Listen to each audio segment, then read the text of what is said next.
오늘 우리가 묵상하는 창세기 46장 1절에서 7절까지 입애굽의 상황을 그려내고 있습니다. 하나님께서는 요셉을 미리 애굽에 보내시고 야곱의 후손들을 애굽으로 이끄십니다. 그리고 그곳에서 세 가지 약속을 하시는데 가장 큰 목적 첫 번째는 그 애굽으로 내려가서 큰 민족을 이루게 하겠다, 이 약속을 하시죠.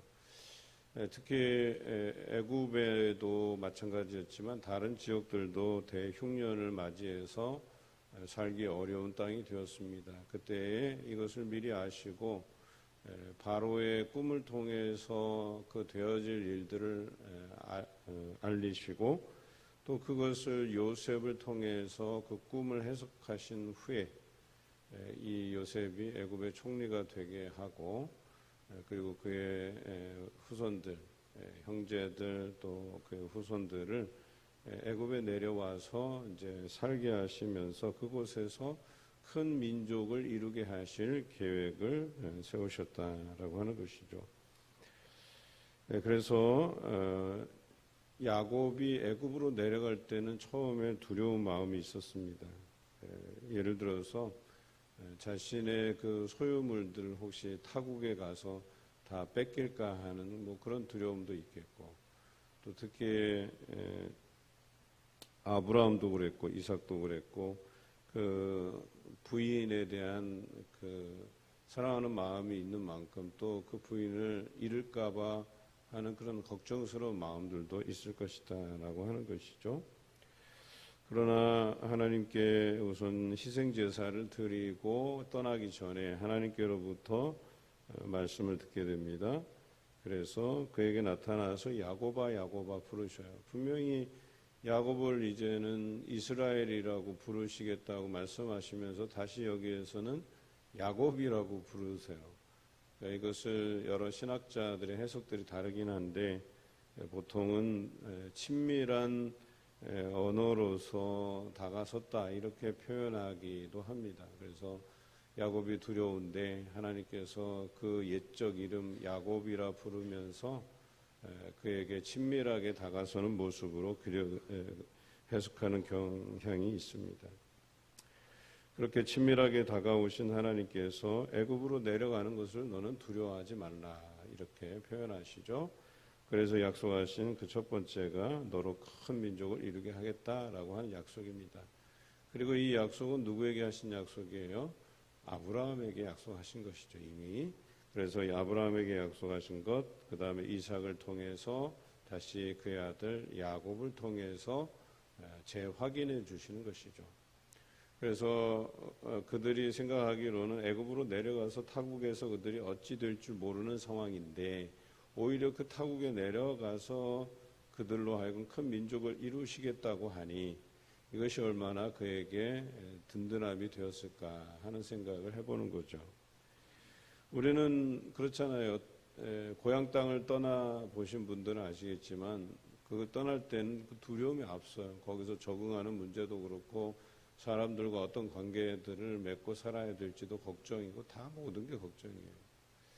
제가 주로 이제 거주하는 지역이 경기도 오산이었거든요. 거기서 이제 사역할 때는 주로 거주지는 거기였고 사역지는 여러 군데로 돌아다녔지만 그때까지만 해도 별 어려움이 없었어요. 물론 뭐 웬만한 어려움들은 다 있었겠지만 왜냐하면 이제 주거지가 안정되어 있으니까. 근데 안동으로 가서 이동을 이제 처음 이사를 한 거예요. 거기서 10년. 그 다음에 또 여기 이쪽으로 이사 오는 이제 과정이 있었잖아요. 다 연고가 없는 곳들인데 거기에서 이렇게 새롭게 적응하는 게 사실은 쉬운 게 아니에요. 마찬가지로 야곱도 그러한 두려움이 있었다는 거예요. 그러나 그곳에서 큰 민족을 이루겠다고 하신 그 하나님의 약속, 그리고 두려워하지 말라고 하는 그 약속의 말씀이 있었기 때문에 든든하죠. 두 번째 약속은 이겁니다. 4절에 내가 너와 함께 애굽으로 내려가겠다라고 하는 거예요. 그러니까 혼자 내버려 두지 않겠다는 약속이죠. 이것이 그에게 얼마나 든든함이 되었을까라고 하는 거예요.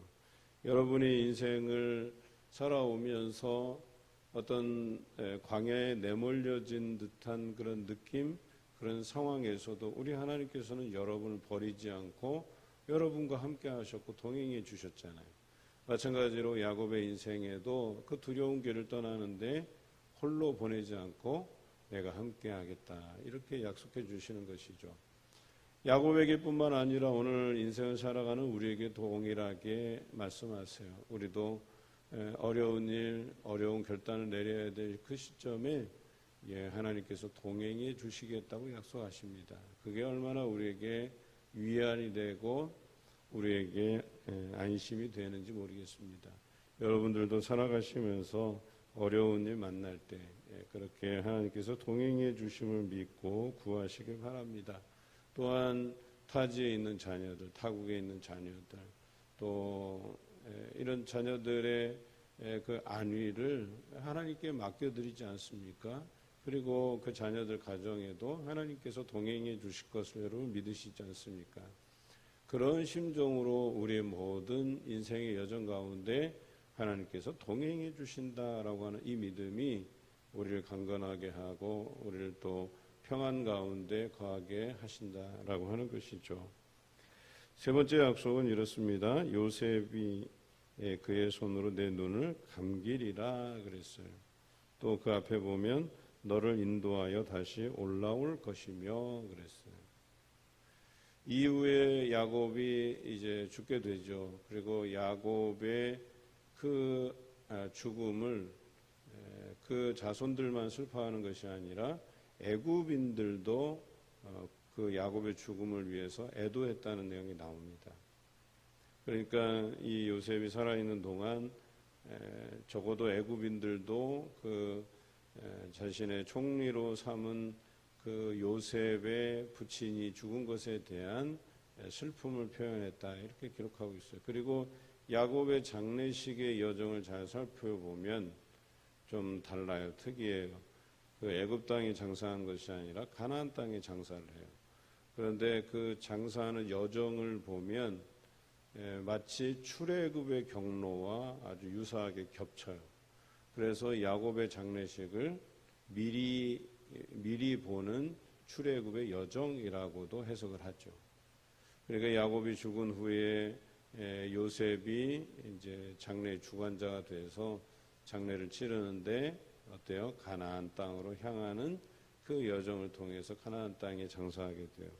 물론 요셉도 그런 하나님의 계획을 알았다는 거예요. 그래서 요셉도 자기가 죽을 때 유언을 하게 되죠.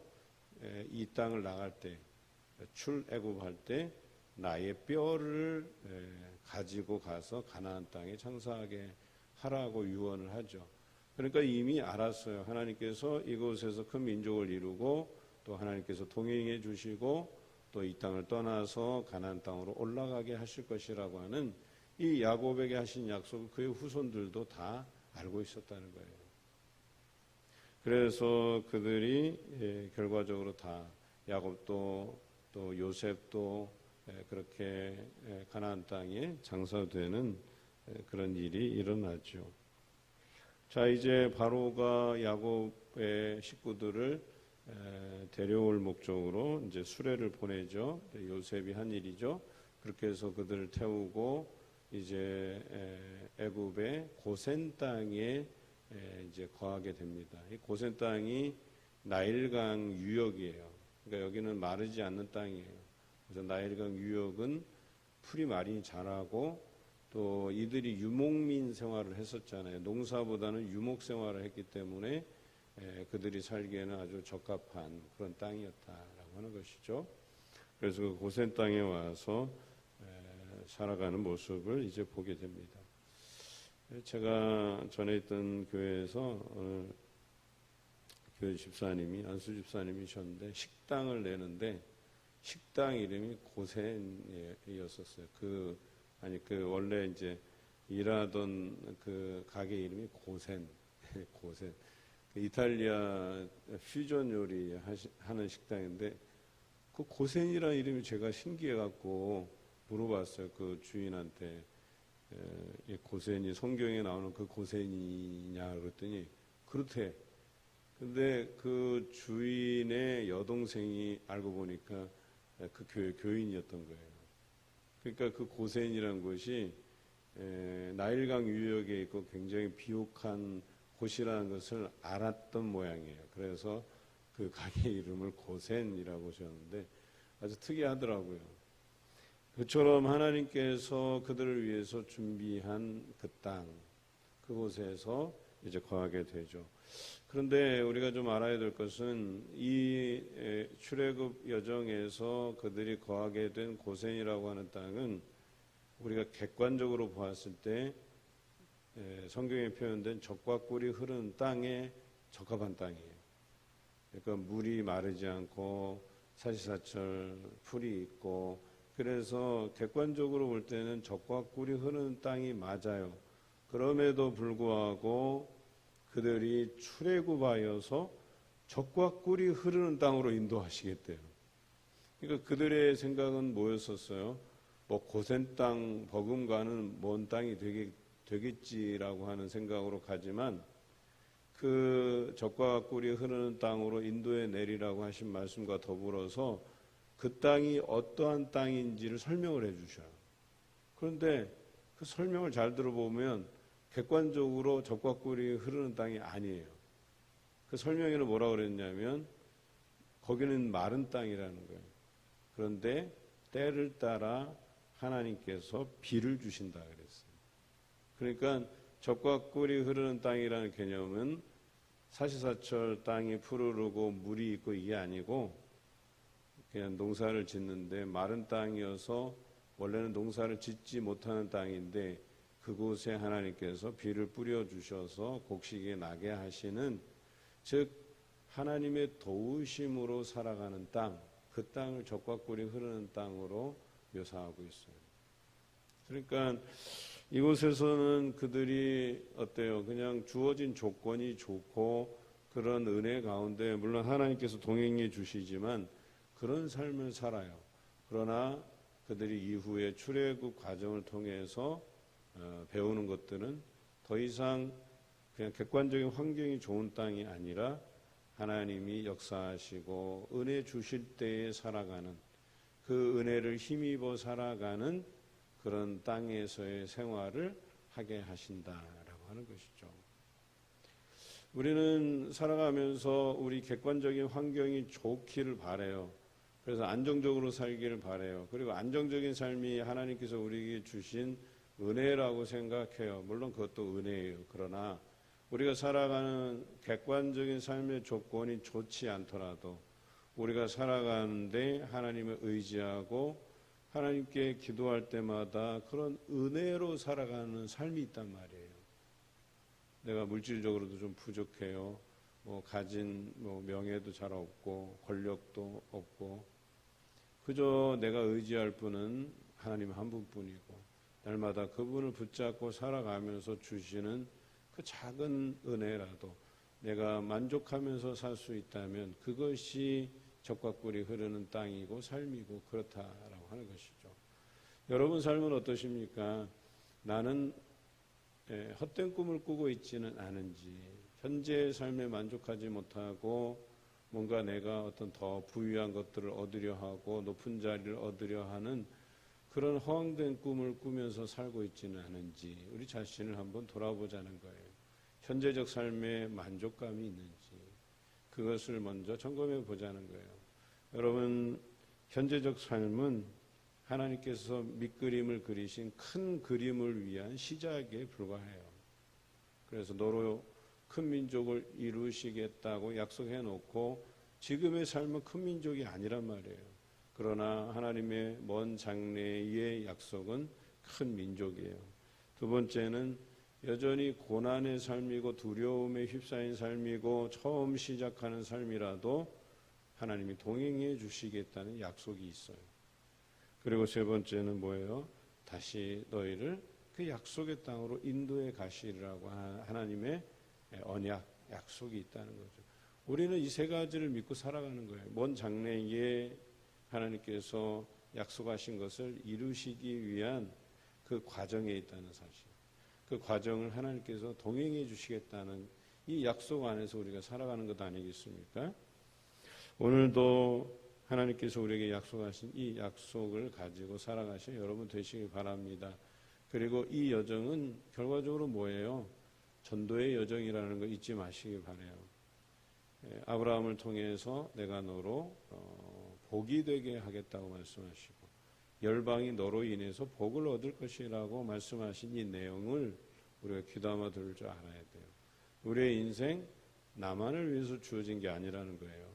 여러분의 인생 하나님을 의지해서 잘 살아갈 때 여러분을 약속의 땅으로 인도해 가실 뿐만 아니라 여러분의 삶을 다른 사람들로 하여금 보게 하셔서 다른 사람들도 하나님의 이름을 찾게 하시기 위한 그런 계획을 세우셨다는 거죠. 그래서 이 이스라엘이 이제 나중에 출애굽을 겪고 그 과정에서 함께 해주신 그 하나님을 인하여서 이방 땅들이 두려워해요. 우선은 형제국가인 에돔이, 즉 에서의 후손인 에돔이 두려워서 자신의 지름길을 내어주지 않아요. 혹시나 자기네들이 자기네 땅을 지날 때 자기네들을 쳐서 멸할까봐 두려워서 길을 열어주지 않아요. 그리고 그들이 여리고로 이제 가나안 땅에 첫 입성할 때 여리고에 큰 사단이 나요. 그 견고한 성에서 사람들이 두려워 떠는 거예요. 기생 라합의 이야기를 빌리면 간담이 녹았다. 사람들이 간담이 녹았다. 이렇게 이야기해요. 그만큼 하나님께서 그 백성을 출애굽 40년 동안을 보호하시고 더 불리시고 큰 민족을 이루어 가면서 가는 그 여정을 물도 없고 양식도 없는 곳에 물을 주시고 양식을 주셔서 그들을 배불려 가면서 가는 그 과정을 어느 백성이든 다 보고 들은 거예요. 그와 마찬가지로 우리 삶도 그렇게 인도해 가시리라고 하는 약속을 주셔요. 우리가 주님을 의지하면. 그러나 그 출애굽 여정을 보더라도 그 약속을 믿지 아니하면 어떻게 되느냐? 불평하고 원망하고 그런 사람들은 하나님께 다 치셔요. 심지어는 세렛강을 건너가기 전에 그 불평하는 기존 세대들은 싹 다 정리하세요. 너희들은 약속에 들어갈 자격이 없다는 거예요. 싹 다 정리하시고 그 세렛강을 건넌 사람 중에 기존 세대들은 모세, 여호수아, 갈렙밖에 없었어요. 심지어 모세도 자신이 실수한 것으로 인해서 가나안 땅에 들어가지 못하게 돼요. 결국 20세 미만으로 계수된 자들, 가데스 바네아에서 20세 이하면 세렛강을 건널 때는 한 50대는 됐었을 거예요. 그간의 기간이 있으니까. 그 50대 사람들과 그 윗세대인 갈렙과 여호수아만이 가나안 땅을 밟게 되잖아요. 그와 마찬가지로 우리가 하나님께서 주신 이 약속의 삶을 이루어 가기 위해서는 신뢰함이 필요한 거예요. 하나님께서 나와 동행하시는 삶을 살고 계시기 때문에 난 두려울 것 없다. 그 길을 향해 담대히 걸어가시기 바라요. 그러면 하나님께서 주시는 이 야곱에게 주신 약속을 이루신 것 같이 여러분에게 주신 약속을 이루어 가실 줄로 믿습니다.